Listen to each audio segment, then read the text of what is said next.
Hello guys, welcome back to my channel Legal Banter. Today's video is like a teaser of what to expect next from my upcoming videos in the series that I'm going to start titled Learning Law Through Film. For today's video, I've handpicked 15 of my favorite movies, various movies which are based on principles of criminal law. These movies have tremendous influence on a common man's perception of law and justice, though sometimes the depiction of the same may not be real.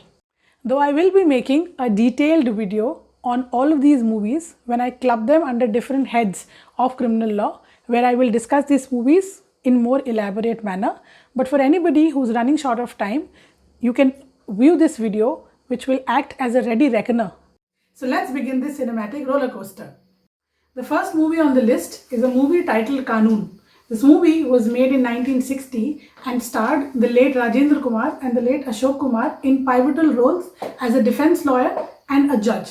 The movie's central theme is based on a courtroom trial wherein a person is being tried for murdering another person, and the main focus of the movie is on the validity of capital punishment. What a law student should be focusing on when they watch this movie are these 3 points. The first point is about the legal argumentation skills of a lawyer, both as a prosecution lawyer as well as a defense lawyer. What your strategy should be that you are able to get the desired results from your witnesses is shown in a very nice manner in this movie. The second point, as I mentioned previously, this movie touches upon is it questions the validity of capital punishment. It actually makes the viewer think that is life for life justice or is life for life revenge. And thirdly and finally, this movie tries to balance the delicate dilemma that a lawyer usually goes through. One, where he knows for a fact that his client has committed the offense, and yet he has to try and defend that person in a court of law and even to get him acquitted from being punished for the crime that he has committed. The next movie on the list is another courtroom drama called Ek Ruka Hua Faisla. This movie was made in 1986 and stars very, very eminent characters like Pankaj Kapoor, Annu Kapoor, and KK Raina in pivotal roles. Now, this movie is an adaptation of another great Hollywood classic called as 12 Angry Men, and as the name rightfully suggests, it's a movie that portrays the deliberations that happens in the jury room. Now, prior to 1959, even India used to follow the jury system, and this movie tries to show that when a jury of 12 random people who are put together in one case are made to deliberate, each of them approach the case with their own mindset, their own baggages that reflects heavily on their decisions. The movie focuses on 3 main areas that are relevant for any student of law. Firstly, the concept of understanding how the jury system works and the problems, the obstacles that comes while justice is being delivered through the jury system. Secondly, it tries to analyze the role that witnesses in a case play and how their misunderstandings, how their difficulties in understanding the gravity of the situation can sometimes create havoc for the accused on the trial. Thirdly, the movie also bases itself on a very, very important principle of criminal law, which is that you need to prove the offense of an accused beyond reasonable doubt. The next movie is Aitraz.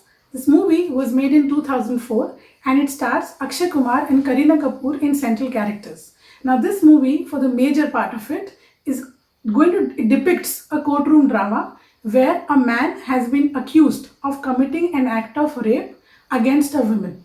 Now, this movie rides heavily on the presumption that's set in the minds of the society, as well as it is manifested in the law, that a woman will always be the victim in such a crime and the man will always be the perpetrator. But this movie goes on to show that even a man can also be a victim of a sexual assault. The learnings that a law student can cull out of this movie are basically threefold.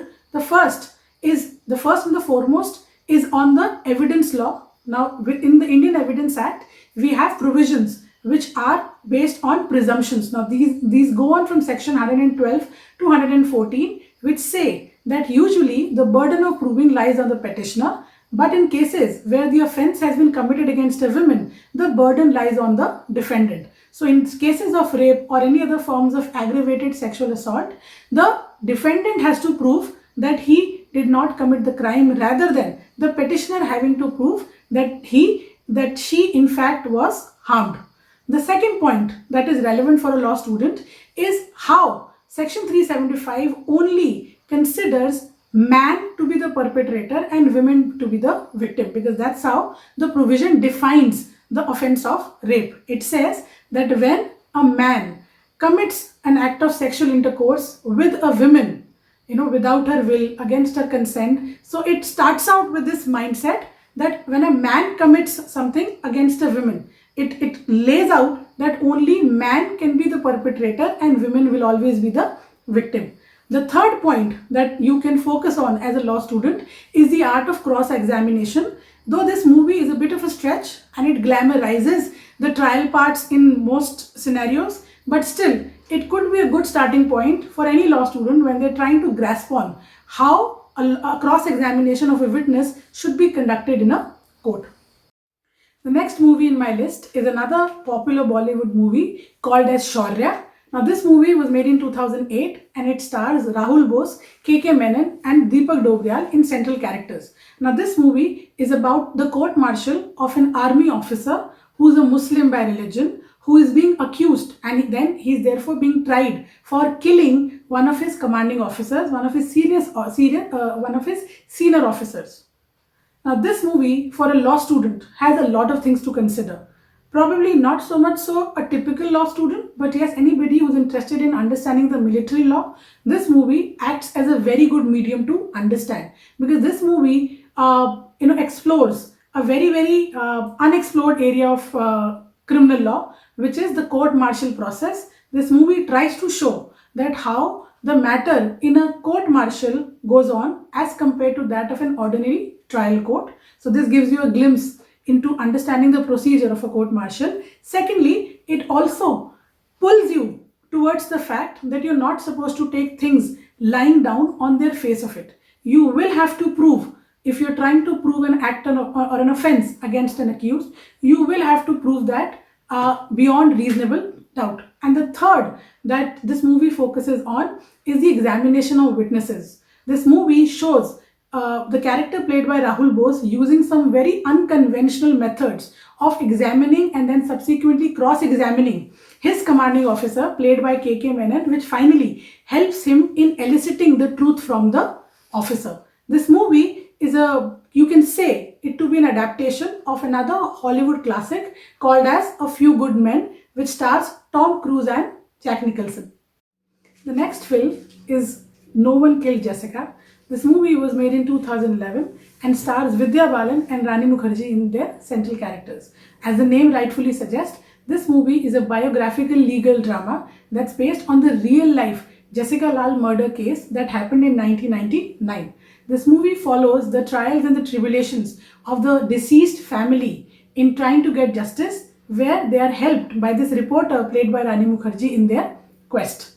The learnings for any law student that you can relate to in this movie are as follows. First and foremost, it hits you like a blast of air.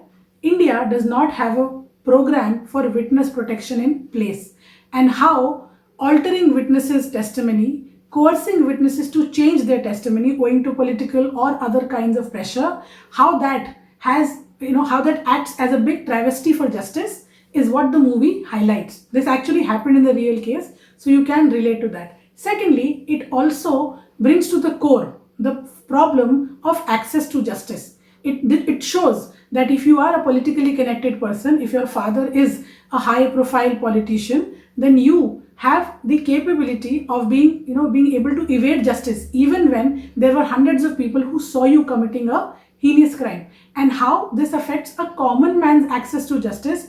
Jessica Lal's family, they were commoners. They were not high profile people, and why they had to go through so much of trouble to be able to get justice for Jessica Lal is what the movie wonderfully focuses on. Thirdly, it shows the immense role and the responsibility that lies on police when they are carrying out the preliminary investigation of a case and their process of collection of forensic evidence. How these two things, if not done properly, can be a deal breaker. They can make or break a case, is what this movie tries to focus on. The next movie is Jolly LLB, one of my favorite movies in the list. This movie was made in 2013 and stars Arshad Varsi, Boman Irani, and Saurabh Shukla in pivotal characters. Now, this movie is a satire on the Indian legal system, specifically the judicial process, how a trial goes on. Now, this movie is based on how the titular protagonist, named Jolly, goes through a change of heart and how he takes it upon himself to secure justice for a couple of innocent daily wagers who are trampled upon by a rich and spoiled brat when he is driving a vehicle in an intoxicated state. This movie is a riveting courtroom drama which tries to capture the real essence of the legal profession. In fact, I can say for a fact that this movie comes very close to depicting how an actual sessions court functions, right from the casual attitude that the lawyer and the judges share, the camaraderie that is there, the bypassing of procedural rule that is there. It actually focuses very, very nicely on the actual trivialities of the Indian trial system. Now, from a law student point of view, there are a couple of things that this movie tries to focus on. First and foremostly, this movie tries to bring into the light a common man's problem in the pursuit of justice. How, if you're not a person of high means, justice will be a very, very distant reality for you, and you will have to go through probably hell to heaven in order to secure justice for yourself. This movie also, similar to the movie No One Killed Jessica, also reinforces the point that it is high time that India needs a witness protection program so that witnesses are not intimidated, they're not pressurized or coerced into changing their statements. And finally, this movie also focuses on the kind of evidence and the manner in which that evidence should be collected in a hit and run case, which is covered under section 304B of the Indian Penal Code. Lastly, this movie also, through the snippets of the character played by Saurabh Shukla, who plays the judge in this movie, also tries to focus on the need of judicial activism and why we need our judges to be daring enough that they can stand and they can rather withstand the political pressure that may be put on them. The next movie on the list is Drishyam. Now, this movie was made in 2015 and has Ajay Devgan in the central character along with Tabu, who plays the superintendent of police. Now, this movie is a tale of a man who, along with his family, are privy to a murder that takes place. And this movie it weaves a fictional tale of how this man will go to any lengths to protect his family from any harm that may be coming their way. I'm not going to give you any spoilers, but this is a movie which can easily be made as a case study for any student of criminal law. The movie focuses and resurfaces various points or provisions of criminal law excellently. Firstly, this movie focuses on the validity of the grounds and the procedure that police is ordinarily required to follow while they are carrying out the arrest or detention of a person in relation to a crime. This movie does not show any FIR being filed, and yet the entire family is not only being arrested, but they're actually being violated upon, they're being harassed, they're being physically abused in order to get them to confess to the crime. So this is in complete contradistinction to the provision of arrest and the manner that it has to go through that is provided under provisions of CRPC. Secondly, this movie also focuses on how police tries to misuse their power and position, and they try to make an accused or a person who's accused of a crime to accept and confess to this truth. Now, we all know that as per Article 20 Clause 3 of our Indian Constitution, as well as Section 24 to 26 of the Indian Evidence Act, any statement, one, you cannot be forced to make a self-incriminating statement, and secondly, any statement that you're going to make before a police officer is not admissible in a court of law. It cannot be taken to prove any offense that you have committed. So this movie tries to show that even if the police is trying to force you, they ideally as well as legally are not allowed in law to do that. Thirdly, it also touches upon the issue of custodial violence.